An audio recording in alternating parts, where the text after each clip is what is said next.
daghang mga balaod sa mga Hudiyo nga pag-abot ni Hesus murag iyang giusab. Gani si San Pablo nagsangyaw gyud nga dili na kita ilalom sa balaod, kay ang ilalom sa balaod padulong sa kamatayon. Murabag katong balaod nga patuman ni Moises nga gihisgutan sa unang pagbasa, murag wa nay bili. Ang importante nga motuo na ta ni Hesus. Mao na ang uban moingon ang pagtuo ni Hesus maura gyoy makaluwas. Inig-ingon nimo nituo ko ni Hesus, wa na, luwas na. Inig-ingon nimo si Kristo maoy akong Ginoo og manluluwas, wa na, luwas na. Mura sagsakto.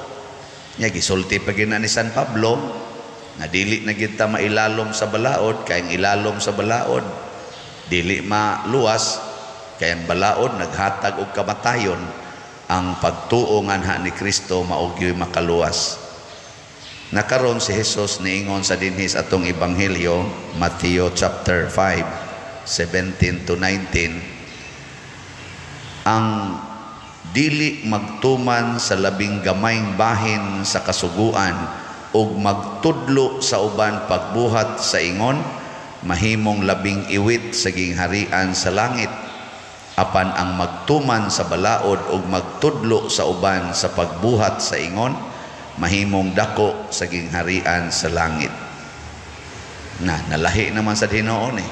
Kay niingon naman sa noon si Jesus, tumanag yun bisan ang labing gamayng bahin sa balaod, kay maunay makaluwas.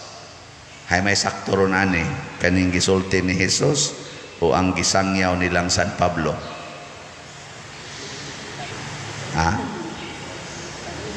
Ipatuman man ni Jesus ang balaod. Unya ingon mas la San Pablo, ay namog tuman na ng balaod, tuo lang mos Ginoo. Maubitan nang moingon dayon ng ubang tinuhan, way relihiyon nga makaluwas. Kay diha sa relihiyon gud naa man dihang mga balaod, naa diha ang atong credo, naa diha mga doktrina. Asa pareha gud sa simbahan Katoliko, pila man kabuk balaod nato nga naa diha sa canon law. Purting daghana 1,700 kapin ka mga canons or mga laws nga atong angay tumanon. Ay nagtuman na tuo ni Jesus, dawata si Jesus nga imong personal savior mana niya. Si Jesus din nag-ingon mo sa diri, tumanag yun ang tanang kudlit sa balaod. Hay may tinuodan ni ron.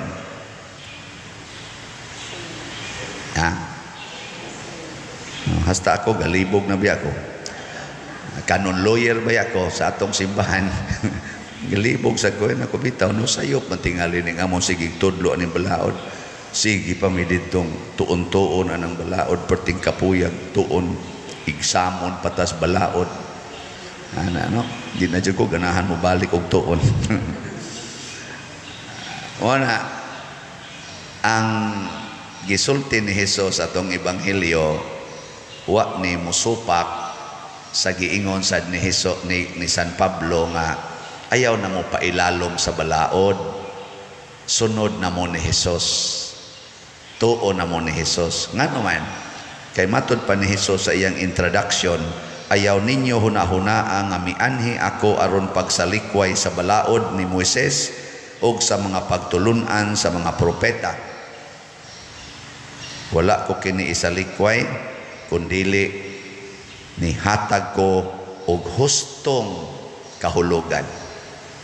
So ang pagsunod nato ni Jesus, kung ato gid siyang dawaton nga atong manluluwas, mo buhat deta sa balaod sa hustong paagi.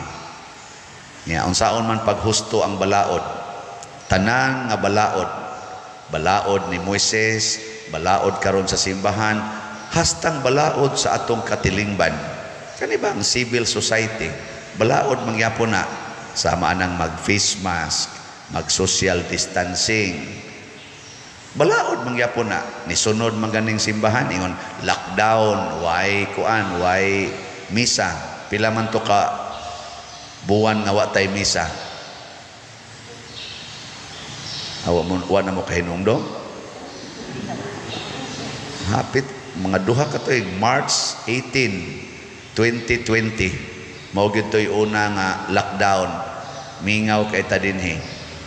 Nya ni balik ang kana nagyong misa nga murag kana bang ingon ani ba nga normal na kanus aman mga November 2022 or ana kay pag misa di Galio nato daghan naman di naman kay tabadlongon mga tiwasunon sa una adto na lang atong kilid coral maglantaw kay di man pasudlon kay napura kabuk pasudlon dinhi. Kato balaod man to sa civil society gituman nato pero sa hustong paagi. Unsa may gusto ni Kristo sa pagtuman sa balaod nga makalangit. Tumana ang balaod uban sa gugma. Gugma. Dili uban sa kahadlok. Muna si San Pablo ningon siya free na ta. Unsa man ang free? Wa nay kahadlok. Mutuman tas balaod nga way kahadlok. Kaya nakaapan ko nato ang balaod, manghadlok man ang balaod, alaron, prisuhon ka. Naon man rin ka. Mga nisikat na TikTok katong, unsa to? Mapriso ka. Sige, unsa to? Sige. Bidyuhi ko. You are not allowed. Mapriso ka.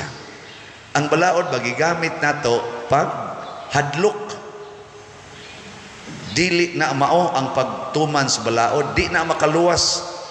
Kinahanglan free. Pasabot nahigugma ka sa balaod. Anha pa ta makasabot sa spirit of the law if there is love in our hearts to follow the law. Wa gani nang gugma kahadlok ra. Way kalainas mga sakristan nga uban. Nga muyaw-yaw na ganing pari nganong wa na may sakristan hala managhan dayon na sila maghilom-hilom na gani ang pari wala na yaw-yaw wa na sakristan iniglingi is pari wa na sakristan asa na mga sakristan managa na sada sabat tapadan wa sa kikalainan ninyo kamo ba ay murug bayad og taxes imbarguho ng tanan ninyo mga properties hala bayad yun linya yun bayad yun kay deadline na pero gwa gani mo ingnon lang palihog bayad mo sa inyong taxes awagin mo bayad hala pero prisuho na mo ang tanan prisuho na hala parking mo ng inyong sakyanan dias daplisdan kusog ra ba kaayong clamming din hala padaplin yun kay maklaman o niya pero wa gyud mo klam niya hangyo las mga kapitan mga officials barangay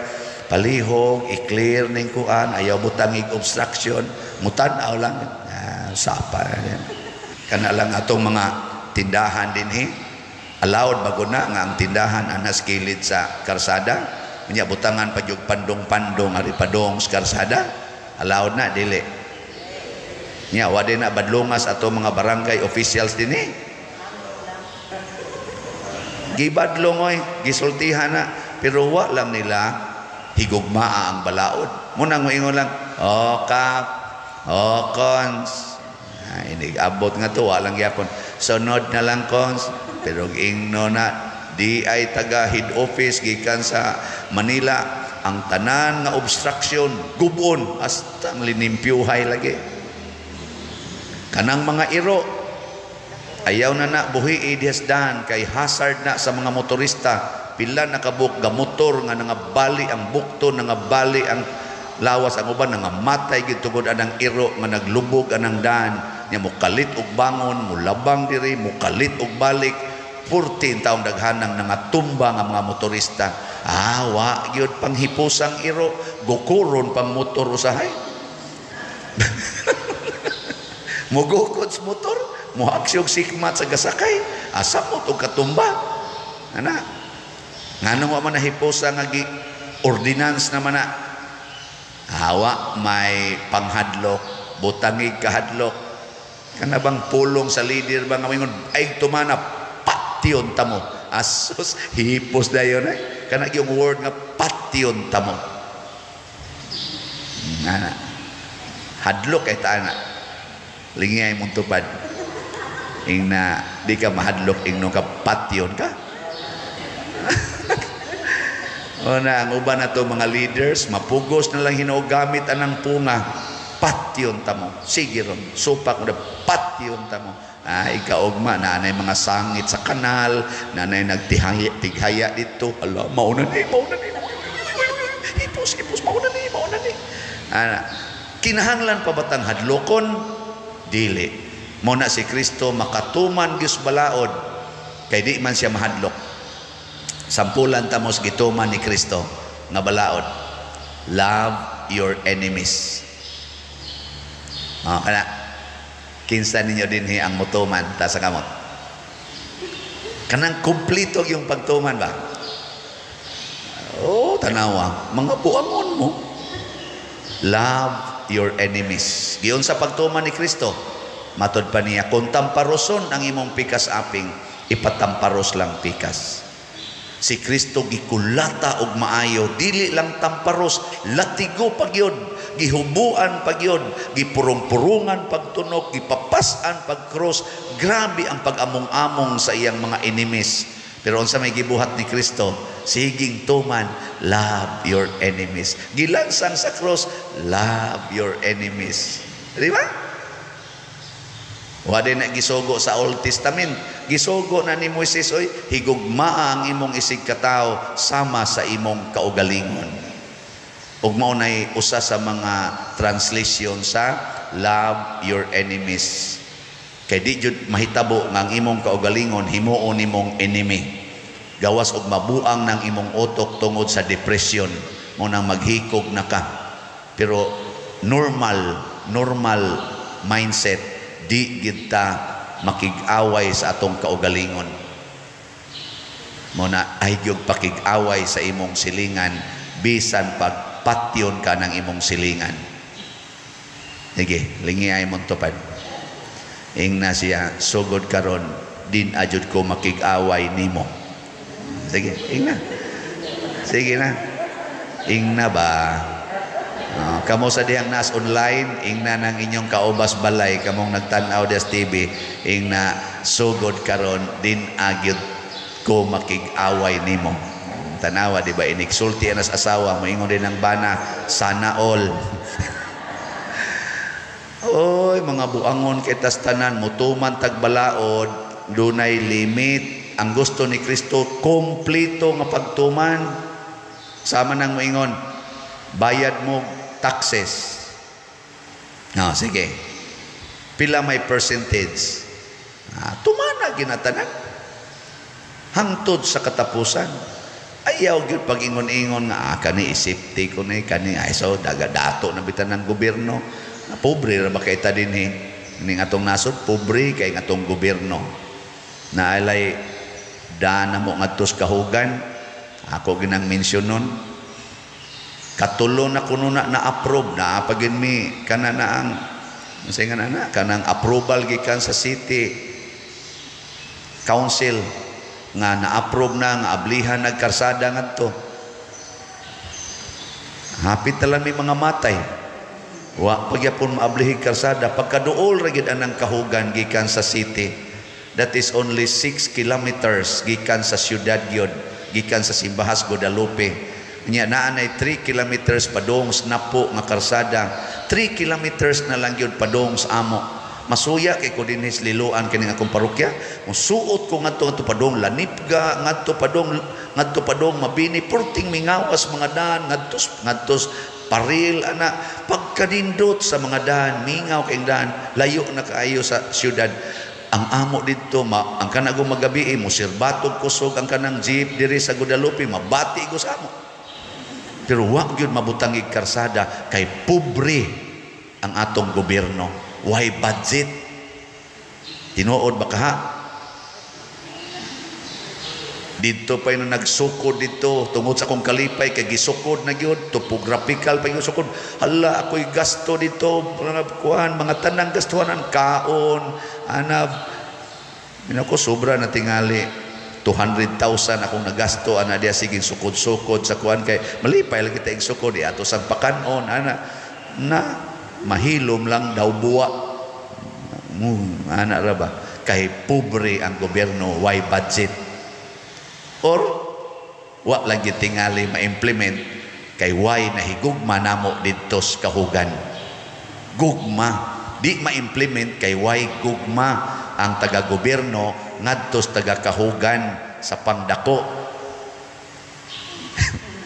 Niya ako nahigugma man ko sa among taga dito, labi na sa mga senior citizens o sa mga masakiton, at tabang ko dito sige yung sukad pa itong year 2000 pari naman ko 2004 pagkapari na ko nga 2005 sige na ko ditong share sa kolekta, palit anang simento, patrabaho anang dan para lang yun maagiag motor. Kaluoy Ginoo, ubay-ubay na yung nangakras sa motor dito. Nangakras motor pero sige lang yapong das motor kaya nga naman maura may paagi nga madali-dali niya perti mag yung lisuras daan. Ako lang sang gipasiminto sobra na tingali 2,000 or 3,000 kasakong siminto akong na gasto dito para lang masiminto, maguba naman kay mainas, siminto naman kay og di sa siminto on perting danguga bisag mag four wheel pa ang habal-habal. Kasabot mo ng habal-habal nga mag four wheel kana bang duha ka ligid sa motor plus duha ka tiil sa kanang naang driver matumba lang gyapon.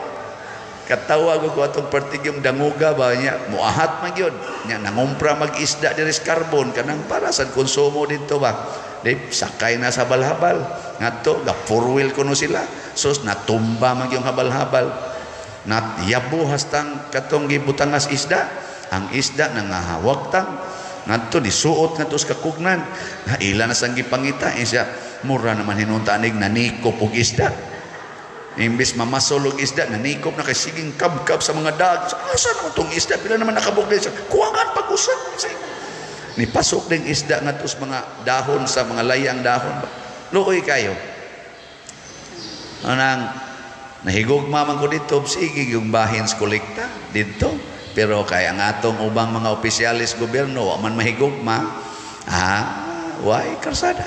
Ala mo diya. Mao na ang pagpatuman des balaod, labi na ning balaod ron sa atong presidente, panahon pa man ni President Digong, farm to market, access roads, farm to market. Dagko kay mi gasto dito sa hinon karon ang mga mangga na daot man sa atong audit nga bali man. Pero naa man sa mga toy mga farms dagko kay gasto pliti palang daan sa habal-habal dagko kay gasto magtukod migbalay dito ang paghakot palas materyales magtukod kag payag dagko kay kag gasto kay ang pliti palang daan hapit gidubli ang presyo sa imong gipalit nga sin mga kabilya mga simento kay dayo man ya unsaon nato ani pag-asinso kay wa may gugma ang nagdas balaod gugma bisan din sa atong simbahan kabkab na sa tadiag imburnal unsa man na bunga nas gugma o kalagot o kana bungas gugma o nya kining ato rong pagtukod og kumbinto nga mukos nag mga 35 million bunga nas gugma o kalagot kana salamat sa mga nahigugma na malit og slot. Nay mangutanan ako, Pader, kanus aman ang mass wedding. Nako, ngano mag mass wedding man? Siya, may na lang ba maka barato ta? Nako, tanawa rago ng bayad na to diya. Pirmi man ang mass wedding. Pwede man mo bayad mo piso hangtod 1 million. Pili lang mo asa mo diya dapita abil asay kaya ninyo. O kaya ninyo 10 pesos ibayad. Mas dako-dako nas piso. Lipay ta. Nganong di pa mangyod mo magpakasal? Wa di ay sila'y gugma sa pagpakasal. Ang balaod nga ayaw mo pagpuyo-puyo, wa nila higugmaa ang sakramento sa kaminyoon. Kay piso ragod na atong ibayad diya. Pwede ragod. Og di ka ka-afford og piso, mukasal ra gyapon ko ninyo. Ana, magsabot lang kita. Kung wa jud kay ma-afford nga piso, kay ang balaod sa Ginoo maimpierno gyud mong gapuyo-puyo.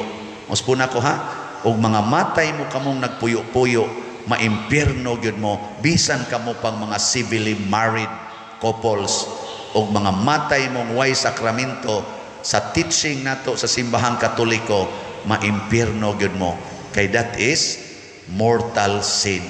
Nya ngano pag yung dugay-dugayon nga piso ra may ibayad nato dire, di na ko guilty kung maimpierno mo. Pero ako'y maimpierno, kamong tanan na langit kay ni pakasal mo, congratulations. Andam kong magpaimpierno para ninyo. Unfair sa dana. Pero matod pa ni Jesus, basta magtudlo lang mo sa kumplitong balaod, di gyud mo maimpierno. Muna yang giingon diri, apan ang magtuman sa balaod ug magtudlo sa uban, sa pagtuman niini mahimo gyung dako sa gingharian sa langit. Munang bahalag masakitan mo dinhi usahay, inyo pa kung ikiha ngadto sa higher authority, tudluan ta gyud mo sa balaod. Di gyud ko manamtam og sulti nga kamo giyawaana, nga kamo padong nas impierno. Kay ngano man nahigugma man ko ninyo, isip pare, gibiyaan ko nako tong akong uyab para magpare. Mas gihigugma nako ang pagkapari kaysa pagkaminyo, na I love you very much, di ko gustong mangadto ta sa impierno, di ko gustong maulipon ta siyawa. Gugma ang atong gamiton, kay ang gugma mutuman gyud sa tinuod na kasuguan. Manindog tong nahigugma.